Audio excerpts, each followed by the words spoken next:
उलमा को मामूली ना समझिए। हजूर नबी करीम ने क़यामत के दिन उलमा को शफाअत के मनसब पर खड़ा करना है। जो लोग उलमा का अदब करते हैं उनको शफाअत मिलेगी उलमा की। जो उलमा का साथ देते हैं, उलमा का एहतराम करते हैं, और उन थानेदारों को शफाअत मिलेगी जो उलमा का एहतराम करते हैं।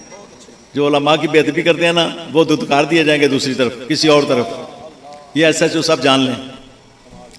तो अंबिया शफाअत करेंगे, शहीद करेंगे, शहीद।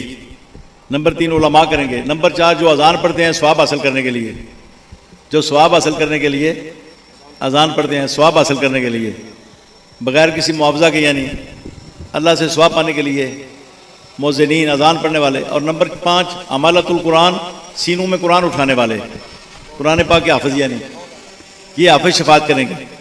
जिनकी दस्तार बंदी हुई है ये शफाअत करेंगे। किसके लिए शफाअत करेंगे? ये अपने वालिदैन के लिए करेंगे, ये अपने उस्ताद के लिए करेंगे। ये शफाअत करेंगे उनके लिए जिन्होंने चंदा दिया, जिन्होंने यहाँ पर उशर भेजा, जिन्होंने ज़कात भेजी, जिन्होंने खालें भेजी, जिन्होंने यहाँ पर सदका खैरात भेजा, जिन्होंने दामे दिन में सुखने तामुन किया। इस इदारे के साथ जिससे ये फारिग हो रहे हैं उनके लिए शफाअत करेंगे।